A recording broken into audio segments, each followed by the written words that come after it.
ಸತ್ಯ ಸ್ಪರ್ಶ ಕನ್ನಡ ಟಿವಿ ವೀಕ್ಷಕರಿಗೆ ಸ್ವಾಗತ ಸುಸ್ವಾಗತ. ಪಾಂಡುಪುರ ತಾಲೂಕಿನ ಹಿರಿಮಳಿ ಗ್ರಾಮದ ಸರ್ಕಾರಿ ಹಿರಿಯ ಪ್ರಾಥಮಿಕ ಶಾಲೆ ಹಾಗೂ ಪ್ರೌಢಶಾಲೆ ಹಾಗೂ ಮಹದೇಶ್ವರ ಸ್ವಾಮಿ ದೇವಸ್ಥಾನಕ್ಕೆ ಕೊಡುಗೆ ನೀಡಿದ ದಾನಿಗಳನ್ನು ಸನ್ಮಾನಿಸಲಾಯಿತು. ದಾನಿಗಳಾದ ಪುರಸಭೆ ಮುಖ್ಯಾಧಿಕಾರಿ ಸತೀಶ್ ಕುಮಾರ್, ಸರದಿಂದು ಡಾಕ್ಟರ್ ಗಂಗಾಧರ್ ಹಾಗೂ ಪದ್ಮಾವತಿ ಮೊಬೈಲ್ಸ್ ಮಾಲೀಕ ನಿತೀಶ್ ಕುಮಾರ್ ಹಾಗೂ ನಿವೃತ್ತ ಸರ್ಕಲ್ ಇನ್ಸ್ಪೆಕ್ಟರ್ ಕೆ ಪ್ರಭಾಕರ್ ಅವರನ್ನು ಈ ವೇಳೆ ಆತ್ಮೀಯವಾಗಿ ಅಭಿನಂದಿಸಲಾಯಿತು. ಈ ವೇಳೆ ಬಿಜೆಪಿ ಮುಖಂಡ ಎಚ್.ಎನ್. ಮಂಜುನಾಥ್, ಎಸ್ಟಿಎಂಸಿ ಅಧ್ಯಕ್ಷ ಅನಿಲ್, ಗ್ರಾಮದ ಯುವ ಮುಖಂಡ ಬಾಲಕೃಷ್ಣ ಹಾಗೂ ಶಾಲಾ ಮುಖ್ಯ ಶಿಕ್ಷಕರು ಹಾಗೂ ಸಹ ಶಿಕ್ಷಕರು ಸೇರಿದಂತೆ ಗ್ರಾಮದ ಯಜಮಾನರು ಹಾಜರಿದ್ದರು.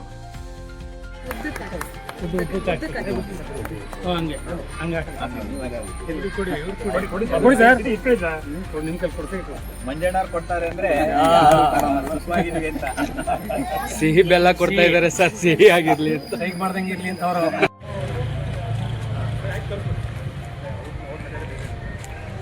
ನಮ್ದು ಎಂತ ಅದೃಷ್ಟ ಅಂದ್ರೆ ಸರ್, ನಮಗೆ ಪತ್ರಕರ್ತರು ಒಬ್ರು ಬರೋದೇ ಹೆಚ್ಚು. ಮೂರು ಜನ ರಘುವೀರ ಸರ್ ಒಂದು ವರ್ಷದಿಂದ ಆಗೈತೆ ಇಡೀ ಅವರು ಈಗ ವೈದ್ಯುಡಿ ಸರ್. ಇಲ್ಲ ಸರ್, ಅವರು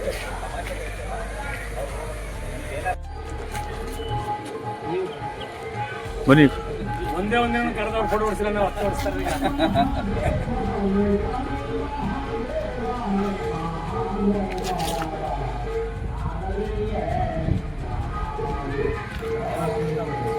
ಮುಂದಕ್ಕೇನು ಆಗಲ್ಲ ಅಂತ. ಸೊ ಅವತ್ತಿನ ಕಾಲಕ್ರಮೇಣ ಏನಪ್ಪ ಅಂದ್ರೆ ಕೈ ಹಾಕಿದ್ರೆ ನೆಕ್ಸ್ಟ್ ಸರ್ ಮೆಟ್ಲ ಅದು 30 ವರ್ಷಕ್ಕೆ ಖರ್ಚು ಆಯಿತು. ಅದಾದಮೇಲೆ ನಾವು ಸರದಿ ಭೇಟಿ ಕೊಟ್ಟಾಗ ಅವರು ಟೋಟಲ್ ಆಗಿಯೇ ಅದೆಷ್ಟಾಗುತ್ತೆ ಖರ್ಚು ಎಸ್ಟಿಮೇಟ್ ಕೇಳಿದ್ರು, 3 ಲಕ್ಷ ಎಸ್ಟಿಮೇಟ್ ಕೇಳಿದ್ರು. ಹಂಗಾದ್ಮೇಲೆ ಅವರು 1,40,000 ರೂಪಾಯಿನ ಆವತ್ತು ಆನ್ ಸ್ಪಾಟಲ್ಲೇ ಕೊಟ್ಟರು. ತುಂಬ ಖುಷಿ ವಿಚಾರ.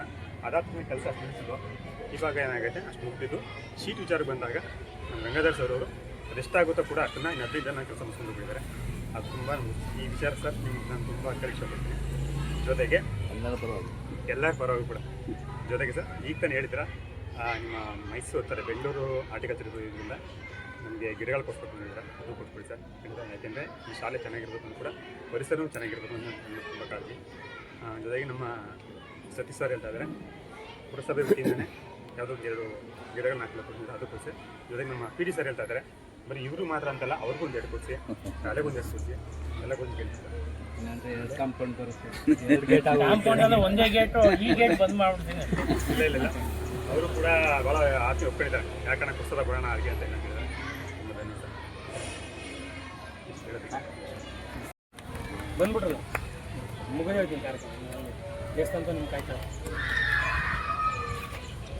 ದಾನಿಗಳಿಗೆ ಔಸ್ಕೊಂಡಿರ್ತಾರೆ. ರಿಟೈರ್ಡ್ ಆದಮೇಲೆ ಡಿಸೈಡ್ ಆದ್ಮೇಲೆ ಸರ್ ಅಂಕಿರಿ ಅಲ್ಲಿ ಕಾಣಲಿ ಪಡೆಯಲ್ರು ಡಿಸೈಡ್ ಆದ್ಮೇಲೆ ಸರ್ ನಮ್ಗೆ ಗುರ್ತು ಮಾಡ್ತಾರಲ್ಲ ಒಂದು ಖುಷಿ ಇರ್ತದೆ ಟೈಮು. ಯಾಕೆಂತಂದರೆ ನಾಗರ ಪಂಚಮಿ ದಿನ ಇವತ್ತಿನ ದಿನ ಇವತ್ತು ಇದಕ್ಕಿಂತ ಮುಂಚೆ ಅವರು ದೇವಸ್ಥಾನ ಹತ್ರ ಹೋಗ್ಬೇಕಾಗಿತ್ತು. ಮಾದೇವ್ರ ಗುಡಿ ಹತ್ರ ಅವರು ಭಕ್ತಾದಿಗಳು ಕುಂತ್ಕೊಳ್ಳೋದಕ್ಕೆ ಆಸನ ವ್ಯವಸ್ಥೆನ ಎಲ್ಲ ಮಾಡಿದ್ದಾರೆ. ಅವ್ರ ಕಡೆಯಿಂದ ಮಾಡಿಸ್ಕೊಟ್ಟವ್ರೆ, ಇಲ್ಲಿ ಮಾಡಿಸ್ಕೊಟ್ಟಿದ್ದಾರೆ.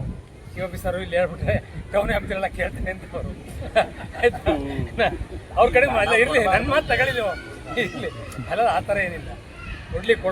ಕೊಡ್ಲು ಅಂತ ನಾವು ಪಬ್ಲಿಕ್ ಮಾಡಿಕೆ ಎಲ್ಲರಿಗೂ ಮಾಡ್ತಾರೆ. ಈಗ ಅವ್ರ ಕಡೆಯಿಂದ ಮಾಡಿಸ್ಕೊಟ್ಟಿದ್ದಾರೆ ಭಕ್ತಾದಿಗಳು ಕುಂತ್ಕೊಳ್ಳೋದಕ್ಕೆ. ಅಲ್ಲಿ ಪುರುಷೋತ್ತಮ ಅಂತ ತರಕಾರಿ ಪುರುಷೋತ್ತಮ ಅಂತ ಹೋಗ್ಬಿಟ್ಟಿದ್ದಾರೆ. ಮತ್ತು 3 ಅಲ್ಲೇ ಆಗೈತೆ. ಇದಾದಮೇಲೆ ಅಲ್ಲಿಗೆ ದೇವಸ್ಥಾನದವ್ರು ಕಾಯ್ತಿದ್ದಾರೆ, ಅಲ್ಲಿಗೆ ಯಜಮಾನರ ಸಮೇತ ಆಗ್ಬೋದು. ಇವತ್ತು ನಮ್ಮ ಶಾಲೆಗೆ ಬಂದಿದ್ದಾರೆ. ಇವತ್ತು ಬೇರೆ ಕಡೆ ಎಲ್ಲ ಕೆಲಸ ಮಾಡಿ ಅವರು ರೂಢಿ ಐತೆ. ಇಲ್ಲಿಗೆ ಏನು ಆಗಬೇಕು ಅನ್ನೋಂಥದ್ದನ್ನ ನಮ್ಮ ಡಾಕ್ಟರ್ ಗಂಗಾಧರ್ ಸರ್ ಹೇಳ್ತಾ ಇರ್ತಾರೆ, ಯಾವ ಥರ ಮಾಡಬೇಕು ಏನು ಒಂದು ಸಾರಿ ಗೈಡೆನ್ಸ್ ಮಾಡಬೇಕು. ತಾವಿಲ್ಲಿ ಬಂದಿರೋದ್ರಿಂದ ಏನು ಮಾಡಬೇಕು ಅನ್ನೋದು ಸ್ವಲ್ಪ ಯೋಚನೆ ಮಾಡಿ. ನಿನ್ನೆ ಅಪೋಲೋ ಆಸ್ಪತ್ರೆ ಡಾಕ್ಟ್ರು ರಾಮಕೃಷ್ಣ ಮತ್ತು ಅವ್ರ ಜೊತೆ RBI ವೈಸ್ ಮ್ಯಾನೇಜರ್ ಒಬ್ಬರು ರಮೇಶ್ ಅಂತ ಬೆಟ್ಟಳ್ಳಿಗೆ ಬಂದಿದ್ದರು. ಅದೇ ರಾಮು ಡಾಕ್ಟ್ರವರು ಇಲ್ಲಿ ಬಂದಿದ್ದರು. ನಿನ್ನೆ ಬಂದು ಅಲ್ಲಿ ಒಂದು ರಂಗಮಂಟಪ ನಿರ್ಮಾಣ ಮಾಡ್ತಾರೆ. ಆವಾಗ ಈ ಶಾಲೆ ಕುರಟ್ಟಿ, ಯಗಡಹಳ್ಳಿ, ಆರೋಹಳ್ಳಿ ಶಾಲೆ ಬಗ್ಗೆ ಎಲ್ಲ ಚರ್ಚೆ ಮಾಡಿದ್ವಿ. ಈಗ ಅವರು ಬಂದು ನಿಯೋಗ ಬಂದು ಏನಾಗಬೇಕು, LKG ಇಂದ ಅಪ್ ಟು 7th ಏನು ಮಾಡಬೇಕು, ಆಮೇಲೆ ಹೈಸ್ಕೂಲ್ಗೆ ಏನು ಮಾಡಬೇಕು ಅಂತ ತೀರ್ಮಾನ ತಗೋತೀವಿ ಅಂತ ಹೇಳಿದ್ದಾರೆ. ಇನ್ನೊಂದು 2-3 ದಿನದಲ್ಲೇ ಅದೊಂದು ನಿಯೋಗ ಬರುತ್ತೆ. ಆಮೇಲೆ ಓದಿ ಆಮೇಲೆ ನಾವು ಸ್ಕೂಲಿಗೆ ಹೋಗ್ಬೇಕು ಇದೆಲ್ಲ ನಮ್ಮ ಈಗ ಬಿಡಿ. ಬಸ್ ಹತ್ಸೋಕ್ಕೊಬ್ರು ಇರ್ತಾರೆ, ತಿಂಡಿ ಮಾಡ್ಸೋಕ್ಕೊಬ್ರು ಇರ್ತಾರೆ, ತಿಂಡಿ ತಿನ್ಸೋಕ್ಕೊಬ್ರು ಇರ್ತಾರೆ, ಅವ್ರನ್ನ ಕಷ್ಟ ಬರಲಿಕ್ಕೆ ಒಬ್ರು ಇರ್ತಾರೆ. ಇದೆಲ್ಲ ಈಗಿನ ಪದ್ಧತಿ ಆಗಿದೆ. ಬಟ್ ಆ ಕಷ್ಟದಲ್ಲಿ ನಾನು ಓದಿದ್ದೆಲ್ಲ ಗೌರ್ಮೆಂಟ್ ಸ್ಕೂಲು ಮತ್ತು ಕಾಲೇಜಿನಲ್ಲೇ ಓದಿದ್ವಿ. ನಾವೆಲ್ಲ ಓದಿ ಬಂದು ಇವತ್ತು ಏನು ಕಷ್ಟ ಸುಖಗಳನ್ನ ಅನುಭವಿಸೋದ್ರಿಂದ ಎಲ್ಲರ ಹೀಗೆ ಪಾಂಡುಪುರಕ್ಕೆ ಬಂದಂಥ ಸಂದರ್ಭದಲ್ಲಿ ಏನೆಲ್ಲ ಕೆಲಸ ಫಸ್ಟ್ ನನಗೆ ಸೈಕಲ್ ಏನಾಯಿತು, ಅದು ಒಳ್ಳೆಯದಾಯಿತು. ನನಗೇನು ಮಾತಾಡಲಿಕ್ಕೆ ಹೋಗಲಿಲ್ಲ, ನನ್ನಲ್ಲೇನೋ ತಪ್ಪು ಇದೆ ಅಥವಾ ನನ್ನೇನೋ ಅರ್ಥ ಮಾಡ್ಕೊಂಡಿಲ್ಲ ಅಂತ ನನ್ನ ಕೆಲಸ ಆಗಿಲ್ಲ. ನಾನು ಸುಮ್ಮನೆ ಆದೆ. ಅದಾಯಿತು. ಅವ್ರಿಗೆ ಆಯಿತು ಏನೆಲ್ಲ ಕೆಲಸ ಮಾಡಬೇಕು. MLA ಸಾಹೇಬರಿಗೆ ನನಗೆ ಯಾಕೆ ಬಂದೆ ಅಂತ ಒಂದು ಹೇಳ್ಬಾರ್ದು, ಹೇಳ್ತಾ ಇದ್ದೀನಿ. ನೀನು ಯಾರು ಇಲ್ಲಿ ಬಂದಿದೆ ಅಂತ ಹೇಳಿದ್ರು ನನಗೆ ಬಾರ್ದು ಇಷ್ಟೇನ. 6 ತಿಂಗಳು ನೋಡಿ ನನ್ನ ಕೆಲಸ ನೋಡಿ ಇದ್ದರೆ ಇಟ್ಕೊಳ್ಳಿ, ನನ್ನ ಕಷ್ಟ ನಾನು ಕಳಿಸ್ತೀನಿ. ಹಾಗೆ ನನಗೆ ಅವ್ರಿಗೆ ಮಾತುಕತೆ ಆಗಿ 6 ತಿಂಗಳು ಅಷ್ಟೇ ಆಗಿದೆ. ಅವ್ರಿಗೂ ಗೊತ್ತು ಮಂಜಣ್ಣವ್ರಿಗೆ UGD 2007ರಲ್ಲಿ ಭೂಮಿಯನ್ನು ಅಕ್ವಿಷನ್ ಮಾಡಿಕೊಂಡು 2011ರಲ್ಲಿ ನೋಟಿಫಿಕೇಷನ್ ಮಾಡಿ ಅವ್ರಿಗೆ ದುಡ್ಡು ಕೊಡೋದಲ್ಲೇ ಎಲ್ಲ ಕೋಟಿಯಿಂದ ಕೂಡ ಜಪ್ತಿ ವಾರೆಂಟ್ ತಗೊಂಡು ಇದು ಕಂಪ್ಯೂಟರ್ಗಳು ಚೇರ್ಗಳು ಎಲ್ಲನೂ ತೊಗೊಂಡೋಗೋಂಥ ಬರ್ತಾಯಿದ್ರು. ಅವರು ನೋಡಿ. 2ನೇ ಪಾಯಿಂಟು, ನಗರೋತ್ಥಾನದಲ್ಲಿ 3.5 ಕೋಟಿನಲ್ಲಿ ಪಾಂಡುಪುರ ವ್ಯಾಪ್ತಿನಲ್ಲಿ ಕೆಲಸ ಏನು ತೊಗೊಂಡಿದ್ರು ಅದಕ್ಕೂ ಕೂಡ ಪ್ರತಿ ರೈತರುಗಳು ಅದನ್ನು ಮಾಡಿದ್ರು. 3ನೇ ಪಾಯಿಂಟು, ಪೌರ ಕಾರ್ಮಿಕ ಕಾಲೋನಿ 1.5 ಕೋಟಿ ರೂಪಾಯಿನಲ್ಲಿ ಬಿಲ್ಡಿಂಗ್ ಕಟ್ಟಬೇಕಾಗಿತ್ತು, ಅದು ಆಗಿರಲಿಲ್ಲ. ಅದಕ್ಕೂ ಕೂಡ ಆಮೇಲೆ ಹಲವಾರು ವಿಘ್ನಗಳು. 4ನೇ ಪಾಯಿಂಟು, ಆರೋಳ್ಳಿಲಿ 6 ಎಕರೆ 15 ಗುಂಟೆ ಇತ್ತು, ಅದನ್ನು ಲೇಔಟ್ ಮಾಡಿ ಬಡ ಫಲಾನುಭವಿಗಳಿಗೆ ಹಂಚಬೇಕಾಗಿತ್ತು, ಅದನ್ನು ಮಾಡಿಲ್ಲ. ಅದು ಕೂಡ ಇವತ್ತು ಆಗಿದೆ. ಇದೆಲ್ಲ ಮನಗಂಡಂಥ ಸಂದರ್ಭದಲ್ಲಿ ನ್ಯಾಯಾಲಯದಲ್ಲಿ ಸಾಕಷ್ಟು ಕೇಸ್ಗಳಿದೆ. ಅವನ್ನೆಲ್ಲ ನಾವು ದಿನಂಪ್ರತಿ ನಂಬಲ್ಲ, ವಾರದಲ್ಲಿ 4 ದಿವಸ ಹೈಕೋರ್ಟಲ್ಲಿ ಇರ್ತಿದೆ. ವಾರದಲ್ಲಿ 4 ದಿವಸ ಹೈಕೋರ್ಟಲ್ಲಿ ಇರ್ತಿದೆ. ಯಾಕೆಂದರೆ ಆ ದಾಖಲೆ ತೊಗೊಂಡು ಹೋಗ್ಬೇಕು, ಅವ್ರಿಗೆ ಹೇಳಬೇಕು ಎಲ್ಲ ಇರ್ತಿತ್ತು. ಅವ್ರು ಸಿಕ್ಕಿರಲಿಲ್ಲ, ಒಂದೊಂದು ದಿವಸ ಮತ್ತೆ ವಾಪಸ್ ಬರ್ತಿದೆ. ರಾತ್ರಿ 10 ಗಂಟೆ ಬರ್ತೀವಿ, ಮತ್ತೆ ಆಫೀಸಿಗೆ ಬರ್ತೀವಿ. ಈ ಥರದೆಲ್ಲ ಕೆಲಸ ಮಾಡೋದು. ಇವತ್ತು 2 ವರ್ಷ ಆಯಿತು, ಖುಷಿ ಆಗ್ತದೆ ನಿಜವಾಗ್ಲೂ. UGD ಪೂಜೆ ಮಾಡಿದ್ದೀನಿ, SSTP ಕಂಪ್ಲೀಟ್ ಆಗಿದೆ. ಪೌರ ಕಾರ್ಮಿಕ ಕಾಲೋನಿಯಲ್ಲಿ ಏನೆಲ್ಲ ಬಿಲ್ಡಿಂಗ್ ಹೇಳ್ತಿದೆ ಈಗಾಗಲೇ ಆಯಿತು, ಸ್ಟ್ರೈಕ್ಗಳೆಲ್ಲ ಆಯಿತು, ಮನೆಯವ್ರಿಗೂ ಗೊತ್ತಿದೆ. ಅದನ್ನೆಲ್ಲ ಕೇಸ್ ಹಾಕಿದ್ರು, ಕೇಸ್ನು ಕೂಡ ಡಿಸ್ಮಿಸ್ ಮಾಡಿದ್ರು. ಯಾವ ಹಂತದಲ್ಲಿ ಡಿಸ್ಮಿಸ್ ಮಾಡಿದ್ರು ಅದನ್ನು ಆಗೋದಕ್ಕೆ ಲೇಔಟ್ ಮಾಡಬೇಕಾಗಿತ್ತು, ಅದು ಲೇಔಟ್ ಅಪ್ರೂವ್ ಮಾಡಿಸಿ ಫಲಾನುಭವಿಗಳನ್ನ ವಿತರಣೆ ಮಾಡಬೇಕು. ಈ ಥರದ್ದೆಲ್ಲ ಮಾಡಿ ಒಳ್ಳೆ ಕೆಲಸಗಳನ್ನ ಮಾಡಿದ್ವಿ. ಅದಾದಮೇಲೆ ಊರಿನಲ್ಲೆಲ್ಲ ಏನೇನು ಹಾಕಬೇಕಾಗಿತ್ತು ಮಾಡಿದ್ವಿ. ಅಂಗಡಿ ಮಳಿಗೆ ನೋಡಿ, ಅಂಗಡಿ ಮಳಿಗೆ ಆಕ್ಷನ್ನೇ ಮಾಡಿಲ್ಲ. 150 ರೂಪಾಯಿ ಒಂದು ಮಳಿಗೆ ಕೊಡ್ತಾಯಿದ್ರು 2002ರಲ್ಲಿ. ಅವತ್ತು ಇವತ್ತು 13,000, 14,000, 20,000ವರೆಗೂ ಒಂದೊಂದು ಮಳಿಗೆಗಳಾಗಿದೆ. ಅವನ್ನೆಲ್ಲ ಮಾಡಲಿಕ್ಕೆ ಆಗ್ತಿಲ್ಲ. ಅವೆಲ್ಲ ಮಾಡಿದ್ರು. ನನಗೆ ಖುಷಿಯಾಗಿದೆ. ನನಗೆ ಅವರು ಸ್ಟ್ರೈಕ್ ಮಾಡ್ತಾಯಿಲ್ಲ ಅಂದರೆ ಖುಷಿಯಾಗಿದೆ ಅಂತ ಕೆಲಸ ಮಾಡ್ತಾರೆ. ಇನ್ನೊಂದು ಲಾಸ್ಟ್ ಪಾಯಿಂಟು, ನಿರ್ಮಲಾ ಕಾನ್ವೆಂಟ್ ಎದುರುಗಡೆ ನಮ್ಮ 400 ಇಂಟು 30 ಅಡಿ ಜಾಗ ಇದೆ. ಅದನ್ನು ಅವ್ರಿಗೆ ಮಾಡಬೇಕು ಅಂತ ಹೇಳ್ಬಿಟ್ಟು ಜಿಲ್ಲಾಧಿಕಾರಿಗಳು ನಮಗೆ ಮೊನ್ನೆ ಹೋಗಿ ಯಾವುದೇ ಕಾರಣಕ್ಕೆ ಅವ್ರಿಗೆ ಮಾಡೋಕ್ಕೆ ನನಗೆ ಕಮರ್ಷಿಯಲ್ ಕಾಂಪ್ಲೆಕ್ಸ್ಗೆ ಸಾವಿರಾರು ರೂಪಾಯಿ ಅಲ್ಲಿ ಅದರಿಂದ ಆದಾಯ ಬರ್ತದೆ. ಮುನ್ಸಿಪಾಲ್ಟಿಗೆ ನಾವು ಏನು ಸೋರ್ಸ್ ಮಾಡಬೇಕು ಅದರಿಂದನೂ ಕೂಡ ಅನುಕೂಲ ಆಗ್ತದೆ ಅಂತ ಹೇಳಿ ಮೊನ್ನೆ ನಾನು ಅದನ್ನು ಕೂಡ ಮೂವ್ ಮಾಡಿ ಬಂದೀನಿ. ಅದನ್ನು ಹಾಕ್ತದೆ. ಈ ಥರದ್ದೆಲ್ಲ ಕೆಲಸ ಮಾಡಿ ಬಂದೀನಿ. ಮೋದಿಯವ್ರು ಬಂದರು, ಬೀರ್ಸಳ್ಳಿ ಸಾಹೇಬ್ ಹೇಳ್ದಂಗೆ ಎಷ್ಟು ಒಂದು 24,000 ರೂಪಾಯಿ ಶೀಟ್ ಹಾಕಬೇಕು ಸರ್ ಅಂತ. ಮಾಡೋಗಿ ಸ್ಕೂಲಿಗಲ್ವಾ ಅಂತ ಶೀಟು ಗಂಗಾಧರ್ ಸರ್ ಕೊಟ್ಟರು, ನೀವು ದಿಂಡು ಮತ್ತೆ ಡೋರ್ ಹಾಕ್ಸ್ಬೇಕು ಏನಾರಾಗಲಿ ಅದನ್ನ ಮಾಡ್ಕೊಡು. ಬಟ್ ಅದ್ರ ಯಾಕೆ ಗೊತ್ತಾ, ಇಂಥವು ಯಾರು ಈಗ ನೋಡಿ ಅವರು ಮುಂದಾಳೋದು ತಗೊಂಡು ಬರ್ತಾರೆ, ಕರೀತಾರೆ, ಬರ್ತಾರೆ. ಇವತ್ತು ಯಾರು ಹೋಗಲ್ಲ, ನನಗೇನೋ ನನ್ನ ಮನೆ ನೋಡ್ಕೊಂಡು ಸಾಕು ಅನ್ನೋ ಒಂದು ಉದ್ದೇಶ ಇರ್ತದೆ. ಈಗ ನನ್ನ ಹತ್ರ ಜೋಬಲ್ಲಿ ಇದ್ದರೆ ಯಾರು ಕೇಳಿಲ್ಲ, ನಾನು ಸುಮ್ಮನೆ ಇಟ್ಕೊಂಡಿರ್ತೀನಿ. ನಿಮ್ಮಂಥದ್ದೊಂದು ಇಂಥ ಕೆಲಸಕ್ಕೆ ಅಂತ ಕೇಳಿದ್ರೆ ಕೊಡ್ತೀವಿ. ಅಪ್ರೋಚಿಂಗ್ ಇರಬೇಕು. ಏನೇ ಆಗಲಿ, ಯಾರು ಬೇಕಾದ್ರೂ ಇಲ್ಲಲ್ಲ, 500 ರೂಪಾಯಿ ಇದ್ರೆ 200 ರೂಪಾಯಿ ಯಾರಾದರೂ ಕೊಟ್ಟೆ ಕೊಡ್ತಾರೆ. ಇವತ್ತು ಗಣಪತಿ ಪೂಜೆ ಮಾಡ್ತಾ ಇಲ್ವ, ಅವತ್ತಿನ ಕಾಲದಲ್ಲಿ ಬಾಲ್ ಗಂಗಾಧರ ಅಂತ ಕಾಲದಲ್ಲಿ ಮಾಡ್ತಾ ಇಲ್ವಾ, ಹೇಳಬೇಕು ಅಂತ ಒಂದು ಮನೋಭಾವ, ಮನಸ್ಥಿತಿ, ಒಂದು ಇದನ್ನು ಇಟ್ಕೊಂಡಿರೋದ್ರಿಂದ ಮಂಜಣ್ಣವರು ಇವತ್ತು ಎಲ್ಲ ಕಡೆ ನೋಡಿ ಈ ಸ್ಕೂಲಿಗೆ ಆ ಬೆಂಚ್ಗಳು ಬರಲಿಕ್ಕೆ ಮತ್ತು ಅದೊಂದು ಸ್ಟ್ರಕ್ಚರ್ ಆಗಲಿಕ್ಕೆ ನಮ್ಮ ರಾಘವನ್ ಸಾರು ಮನಸ್ಸು ಮಾಡಿದ್ದು ಎಲ್ಲದಕ್ಕೂ ಅನುಕೂಲ ಆಗ್ತದೆ. ದಯಮಾಡಿ ಎಲ್ಲಿ ಅವಶ್ಯಕತೆ ಇರ್ತದೆ ಅಲ್ಲಿ ಅಪ್ರೋಚ್ ಮಾಡಿ ಖಂಡಿತ ಆಗ್ತದೆ. ನಿಜವಾಗ್ಲೂ ನಾವು ಕಾಲೇಜಲ್ಲಿ ಗೌರ್ಮೆಂಟ್ ಕಾಲೇಜ್ ಬೋರ್ ಇಲ್ಲ ಅಂತ ಮೊನ್ನೆ ಕೊಟ್ಕೊಟ್ಟಿದ್ವಿ. ಶೌಚಾಲಯ ಇಲ್ಲ ಅಂದರೆ ಮೊನ್ನೆ ಶೌಚಾಲಯಕ್ಕೆ ಅಪ್ರೂವ್ ಮಾಡಿಕೊಟ್ಟಿದ್ವಿ. ಹೇಳ್ಬೇಕಷ್ಟೇ. ಏನು ಗೊತ್ತಾಗ್ತದೆ? ಈಗ ಮಗ ಸುಮ್ಮನೆ ಒಳಗೆ ರೂಮಲ್ಲಿ ಕೂತ್ಕೊಂಡ್ರೆ ಏನು ಗೊತ್ತಾಗ್ತದೆ? ಅಪ್ಪ ನನಗೆ ಹೊಟ್ಟೆ ನೋವ್ತಿದೆ, ತಲೆ ನೋವ್ತಿದೆ, ಆಸ್ಪತ್ರೆಗೆ ಕರ್ಕೊಂಡು ಹೋಗ್ತೀರಾ. ಹಾಗೆ ಆ ಮನೋಭಾವವನ್ನು ಮನಸ್ಥಿತಿಯನ್ನು ಇಟ್ಕೊಂಡಿರೋದ್ರಿಂದ ಇವತ್ತು ಯಾವುದೇ ಒಂದು ಕೆಲಸಗಳಾಗಲಿ ಸಾಧ್ಯ ಆಗ್ತದೆ ಅಂತ ಹೇಳ್ತಾರೆ. ಅವತ್ತೊಂದು ದಿನ ಬಂದು ಭೇಟಿ ಮಾಡಿದಾಗ ಅನೌನ್ಸ್ ಮಾಡಿದ್ರು. ಅದೇ ಥರ ಅವರು ನೀಡಿದ್ರು. ಅವತ್ತು ತಂದು ಎಲ್ಲ ಫಿಟ್ ಮಾಡಿದ್ಮೇಲೆ ಬರೋಕ್ಕಾಗಿರಲಿಲ್ಲ. ಇವತ್ತು ಬಂದಿದ್ದಾರೆ ಒಳ್ಳೆ ಟೈಮಲ್ಲೇ. ಚೀಫ್ ಆಫೀಸರು, ನಮ್ಮ ಡಾಕ್ಟರ್ ಗಂಗಾಧರ್ ಸರು, ನಮ್ಮ ಸೇಡ್ಜಿ ಎಲ್ಲ ಒಳ್ಳೆ ಟೈಮಲ್ಲಿ ಸೇರ್ತೀವಿ. ಆದರೆ ಸಮಯ ಒಂದು ಸ್ವಲ್ಪ, ಯಾಕೆಂದರೆ ನಾವು ಟೀಚರ್ಸ್ಗೂ ಕ್ಲಾಸಿಗೆ ಕರ್ಕೋಬೇಕು, ಯಜಮಾನರು ಸಖತ್ತು ಅವರು ಊರಲ್ಲಿ ಬೇರೆ ಬೇರೆ ಕೆಲಸ ಮಾಡ್ತಿರ್ತಾರೆ, ಸರಿಯಾದ ಟೈಮ್ ಸೇರ್ತೀವಿ. ಅವರು ಸ್ವಲ್ಪ ವಿಳಂಬ ಆಯಿತು, ಅದರಿಂದ ನಮ್ಮ ಗ್ರಾಮಕ್ಕೆ ಬಂದಿದ್ದಾರೆ. ಅವ್ರಿಗೆ ನಮ್ಮ ಗ್ರಾಮದ ಪಟೇಲರು ಮತ್ತು ದೊಡ್ಡಣ್ಣರು ಅವ್ರಿಗೆ ಶಾಲೆ ಕೂಡ ಇದೆಯಾ? ಹೌದು ಸರ್, ಎರಡು ಇದೆಯಾ? ಎರಡಕ್ಕೆ ನಿಮ್ಮ ಕಡೆಯಿಂದ 2 ಇಲ್ಲಿ ಹಾಕೈತೆ ಸರ್. ನೀವು ಬರೋಕ್ಕೆ ಮುಂಚೆ ಮೇಡಮ್ ಕೇಳಿದ್ರು ಅಲ್ಲೆರಡು ಆಯ್ತು ಹಾಕ್ಸು ಅಂತ ಇರಪ್ಪ. ಈಗ ಮೊನ್ನೆ ಮಂಜಣ್ಣ ಅವರ ನೇತೃತ್ವದಲ್ಲಿ ಗ್ರಾಮಸ್ಥರು ಮತ್ತು ಗ್ರಾಮದ ಯಜಮಾನರುಗಳು, ಮುಖ್ಯಾಧಿಕಾರಿಗಳು ಯಾರು ಅಂತ ಗೊತ್ತಿಲ್ಲ. ನಮಸ್ತೆ. ಇವರು ಡಾಕ್ಟರ್ ಗಂಗಾಧರ್ ಸರ್ ಅಂತೇಳಿ ನಮ್ಮ ಸರದಿಂದು ಸರಿ, ಅನುದಾನ ನೀಡಿ ಅಂತ ಹೇಳ್ಬಿಟ್ಟು ಕೇಳ್ಕೊಂಡಿದ್ದಾರೆ. ಏನೋ ಅವರು ವೈಯಕ್ತಿಕ ಕೊಡ್ತಾ ಇದ್ದಾರೆ, ನಾನು ಸಹಾಯ ಮಾಡ್ತೀನಿ. ನನ್ನ ವೈಯಕ್ತಿಕ ನಾನು ಆಲ್ರೆಡಿ ಹೇಳಿದ್ದೀನಿ, ಮಾಡ್ತೀನಿ. ಜೈ ಹಿಂದ್, ಜೈ ಕರ್ನಾಟಕ.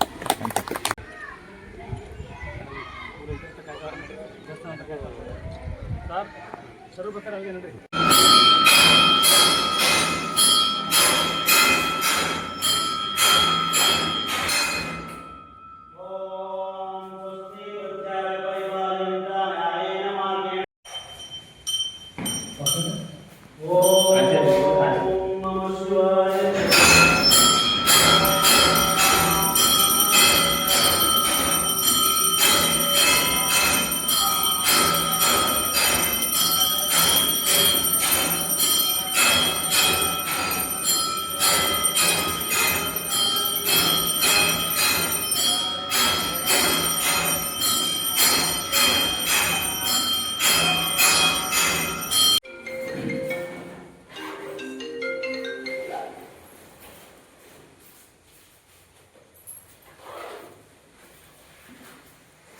ಆಗಿದ್ದಾರೆ ಅನ್ನೋದಕ್ಕಿಂತ ಮೈಸೂರಲ್ಲಿ ನಮ್ಮ ಪಕ್ಕದಲ್ಲಿ ವಾಸ ಆಗಿದ್ದಾರೆ.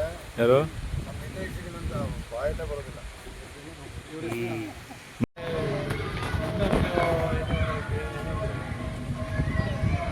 ನಾವು ಒಂದು 4-5 ಸ್ಕೂಲ್ನ ಮಾಡೆಲ್ ಸ್ಕೂಲ್ ಆಗಿ ಮಾಡಬೇಕು. ಅಂದರೆ ತಾಲೂಕಲ್ಲಿರೋ ಎಲ್ಲ ಸ್ಕೂಲ್ನೂ ಮಾಡೋಕ್ಕಾಗಲ್ಲ, ಯಾಕಂದರೆ ಅದು ಗೌರ್ಮೆಂಟ್ ಕೆಲಸ. ಗೌರ್ಮೆಂಟ್ ಮಾಡಬೇಕು, ಅದನ್ನು ಮಾಡಬೇಕು ಅಂತಂದರೆ ಅದು ಗೌರ್ಮೆಂಟಿಂದಲೇ ಸಾಧ್ಯ. ನಾವು ಮಾದರಿ ಖಾಲಿಯಾಗಿ ಮಾಡಿ ನಮ್ಮ ತಾಲೂಕಿನ ಜನಕ್ಕೆ ತೋರಿಸ್ಬೋದು. ಈ ಥರ ಮಾಡಿದ್ರೆ ಈ ಥರ ಒಂದು ಅನುಕೂಲ ಆಗುತ್ತೆ ಅಂತ ತೋರಿಸ್ಬೋದು. ಆವಾಗ ಅದರಿಂದ ಪ್ರೇರಣೆ ಬಂದು ಬೇರೆಯವರು ಸುಮಾರು ಕಡೆ ಆಗಿದೆ. ನಾವು ಆ ಮೂಮೆಂಟ್ನ ಸ್ಟಾರ್ಟ್ ಮಾಡಿದ್ದೀವಿ. ಅದು ಈಗ ಆಯಾ ಊರಿನವ್ರುಗಳನ್ನೇ ಒಂದು 6-7 ಹಳ್ಳಿಗಳಲ್ಲಿ ಅವರವರಿಗೆ ಬಂದಿದೆ. ಈಗ ನಮ್ಮ ಕೊಡುಗೆಯನ್ನು ಇಡಬೇಕು ಅಂತೇಳಿ ಬಂದಿದೆ. ಅದರ ಪ್ರಕಾರ ಆ ನಿಟ್ಟಿನಲ್ಲಿ ನಾವು ಹಲವಾರು ಯೋಜನೆಗಳನ್ನ ಹಾಕ್ಕೊಂಡಿದ್ದೀವಿ. ಅದರ ಪ್ರಕಾರ ಮಾಡ್ತೀವಿ. ನಾವು ಒಂದು ಸತಿ ಮಾತು ಕೊಟ್ಟ ಮೇಲೆ ಹಿಂದೆ ಹೋಗುವಂಥ ಜನ ಅಲ್ಲ, ಅದನ್ನು ಮಾಡಿ ತೋರಿಸಿದ್ದೀವಿ. ಸೊ ಅದನ್ನು ಮಾಡ್ತೀವಿ. ಅದರಲ್ಲಿ ಇದು